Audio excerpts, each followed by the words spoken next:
Tales of love.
My friend, I can scarce believe it.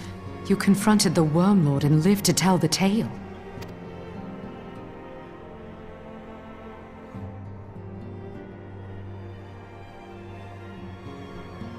I give thanks to Halone for your preservation. It is our sole cause for gladness. Your encounter with the Keeper of the Lake served to confirm our fears. A great worm has roared, and it makes little difference if it was one of the two in Eorzea or any other. The Dravanians are coming. I am told that Ishgard has magical defenses against Dravanian attack, though I am not privy to their exact nature. Will they be enough to repel a massive force? Ishgard has weathered countless assaults over centuries. This will be no different. And now that you have confirmed the threat, none can ignore the Lord Commander's calls for the wards to be strengthened. I dare not presume to speak for him, but I expect the Lord Commander would sing your praises. I must away, but we shall meet again soon.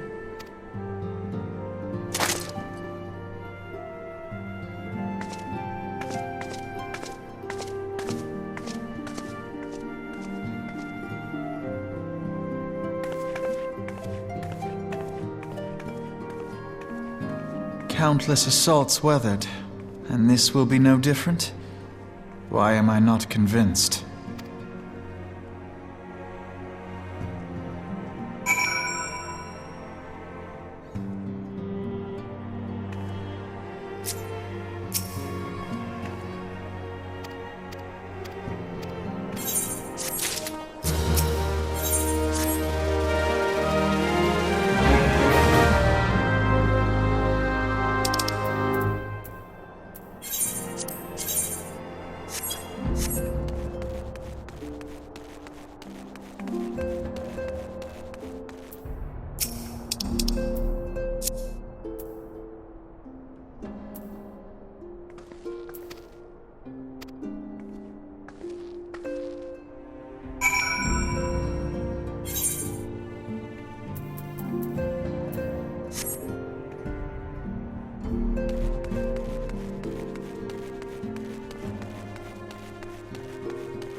Now that everything's calmed down a bit, relatively speaking I mean, I thought it might be a good time to share our progress on the weapon. I believe we're on the verge of a breakthrough. Well, don't keep us all in suspense.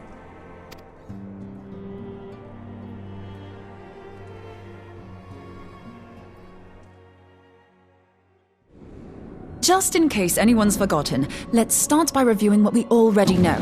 So, an Ascian is an immortal because its soul doesn't return to the ethereal realm when its host is defeated. Instead, it flees to the place that lies between our world and the Void. Therefore, the first step to permanently defeating an Ascian is preventing its soul from making this journey. And if you recall, when we last gathered here, I had verified that white auracite has adequate capacity to entrap the beings, albeit only briefly. Which left the small matter of their extermination. Aye. To unmake an Ascian soul, one must needs smite it with a concentrated burst, or blade, of purest ether. However, we wanted for both the data and the means to forge such a weapon. Short of experimenting on an actual Ascian, you see, there's no way to gauge how much ether its soul is made of. As such, we don't know what etheric density our blade needs to have in order for it to work. So we'll just have to make the densest blade we can and hope for the best. Though that would require a lot of ether.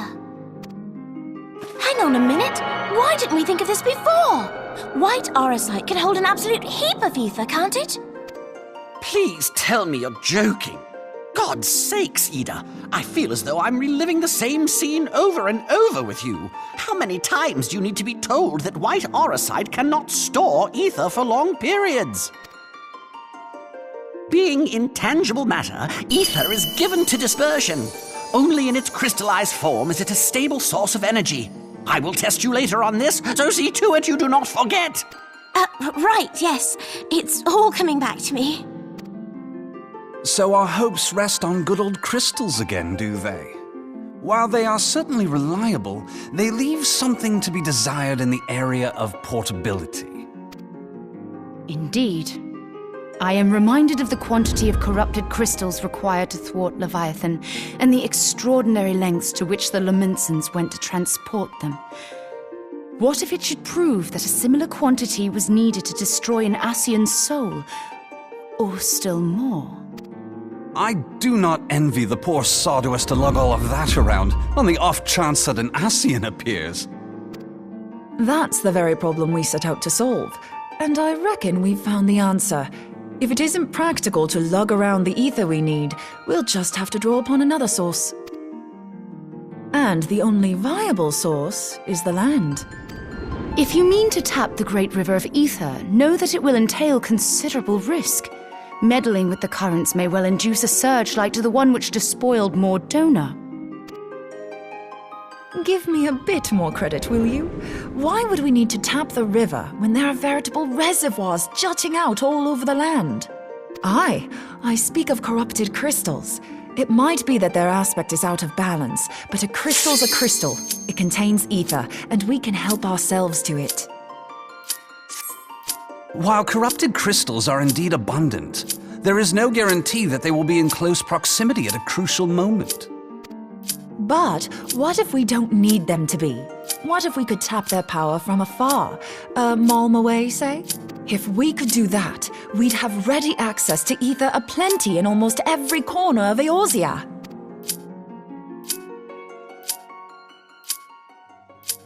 I've yet to put my theories to the proof, but I've got a good feeling about this. If no one has any objections, I'd like to see where this avenue leads. If you think it worth your while, you have my blessing. But tell us, what are your theories? I, for one, am most eager to understand the process, however vaguely. I thought you might say that, but no one wants to listen to boring old theories all day, do they? I know I don't. So with your permission, I'd like to try something a bit more hands-on. I've already built an etheric siphon especially for this purpose, and I've been meaning to try it out. Thing is, the profusion of corrupted crystals in Mordona makes it something of a high-risk testing ground. If anything goes awry with the siphon, it would be better if it didn't happen within spitting distance of quite so much ether. Ideally, I need an isolated specimen. Does anyone know where I can find one? May I suggest northern Thanalan? There you will find corrupted crystals of middling size, standing a reasonable distance apart. Ideal for your needs, I should have thought. Oh, and if you do elect to visit the place, I should be much obliged if you would assist me in another matter while you are in the area.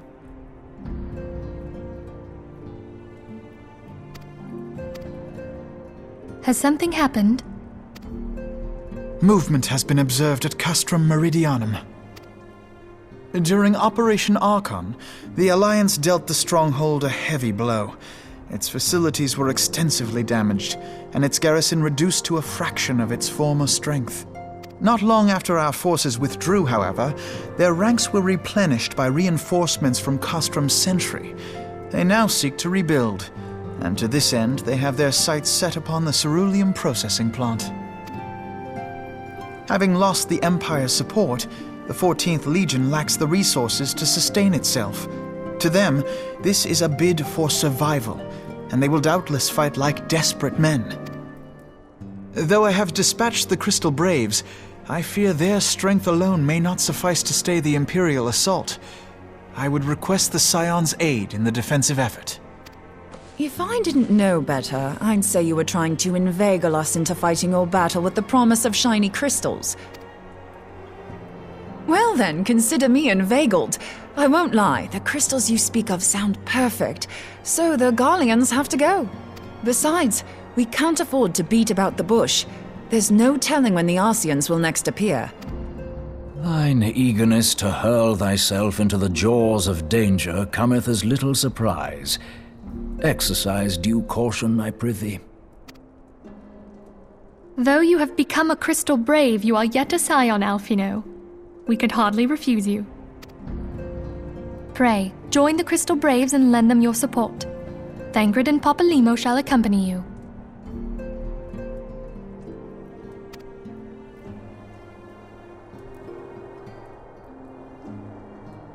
Ida and Y'shtola, in the meantime I would have you assist Moonbreeder. Scout out the crystal clusters, that the testing may commence as soon as the Garlean threat has been eliminated. If it please you, I shall continue mine own experiments on white auricite. Thank you, Urianger. Everyone, pray see to your preparations and depart as soon as you are able. Go well, and be safe.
I won't be a second.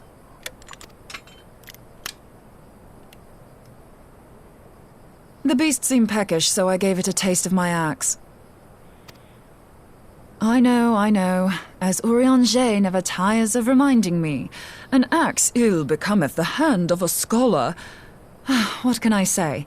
I like axes. To hear my mother tell it, I came into this world holding one. And it's not as if it stopped me picking up a quill, is it? I often think of the man who introduced me to the joys of learning. He's one of the reasons I decided to come to Eorzea. Him and my excruciatingly stiff childhood friend. Considering how unalike we are, it's a wonder we ever got on.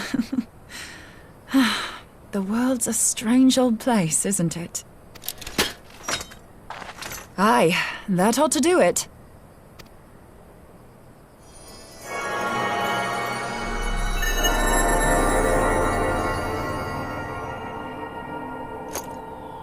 So far, so good. At these concentrations, it shouldn't matter too much if something goes awry. Just enough ether to make it interesting. Did you see that? The way the crystal glowed? The siphon works, I'm happy to say. With a few refinements, it should satisfy our appetite for ether, which just leaves the small matter of forging our blade. I'm not sure how to go about it just yet, but I swear to find a way. I'll put a blade in your hands if it's the last thing I do. She senses me. A useful talent.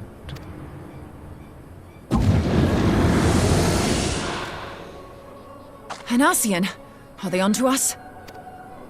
By your brand, I see you are an Archon of Sharlayan, keeper of knowledge, seeker of truth. Meddler. I don't know what the hell's you're saying, but I don't much like your tone. Your instincts serve you well. But come, be not unsettled on my account. That lovely brow was not made for frowns.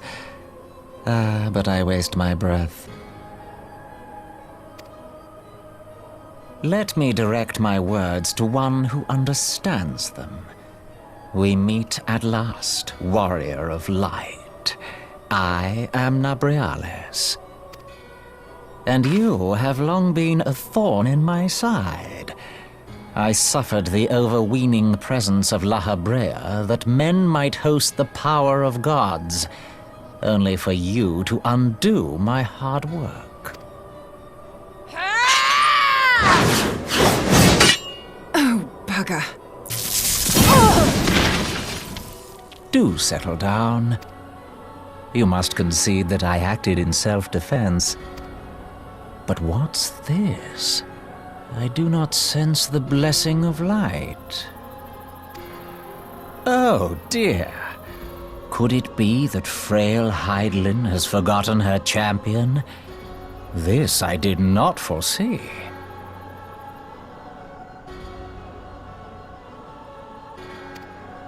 Shorn of light as you are no longer a threat. And better yet, the seal is broken. Now is the time to claim the staff. With it in my grasp, I shall rise above them all and take my place at Lord Zodiark's right hand.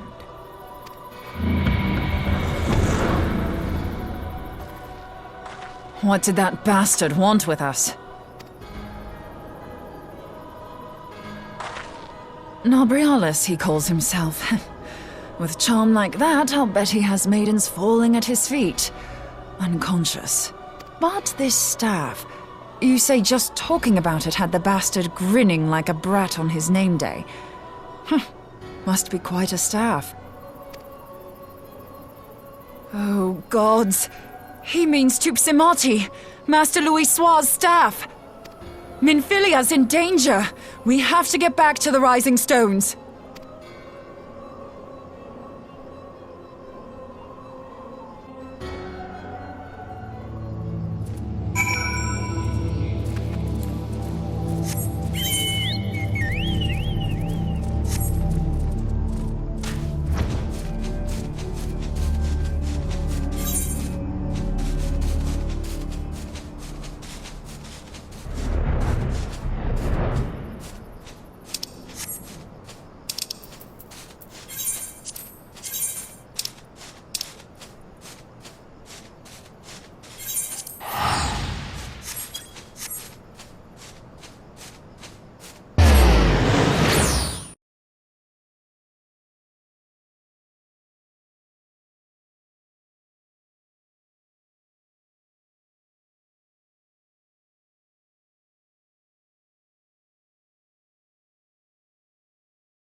You too.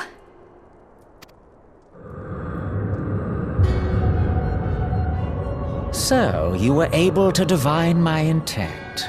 What now, warrior of light? Ah, but that name is no longer fitting. You have become decidedly dull, and quite incapable of barring my entry. What do you mean? You truly do not know? Then I suppose it is only right that I enlighten you. The blessing of light kept you and your fellow meddlers safe. It was that which prevented my kind from entering your domain. My kind, I say, though it had no power over the likes of Elidibus and La Habrea. Being of this world, they could come and go as they please, while I could only look on. But I need look no longer. Now that the seal is gone, I mean to act. Unlike the others, I am not given to waiting. I shall take that staff and bring about the next rejoining. Rejoining? Then it was your doing. The Isle of Val, the scholars, all of it.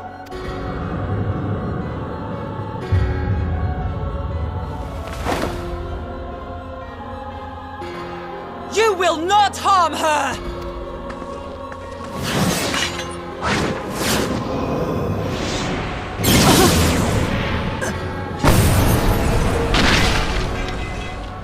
Moonbreeder! Why must you insist on forcing my hand? Did you learn nothing from our last meeting? Ah, but I forget. My words fall upon deaf ears. The staff is but a broken relic, a memorial to the departed. What possible use could you have for it?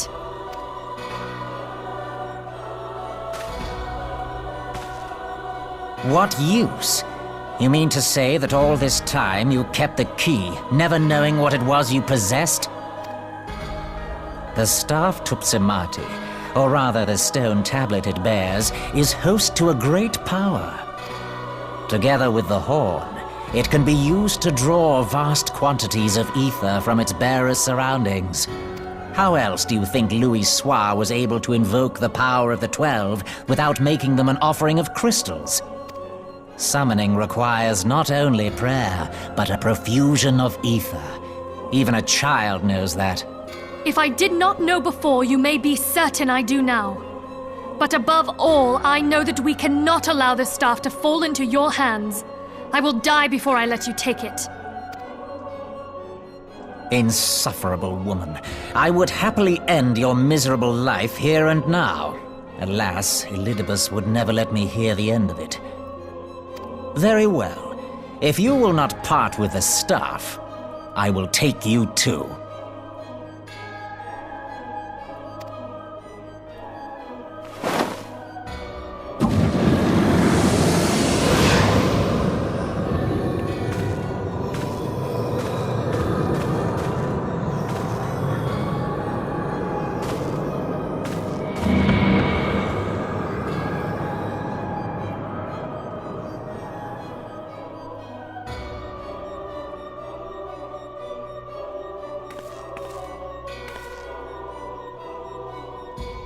After them! Quickly! Before the rift closes!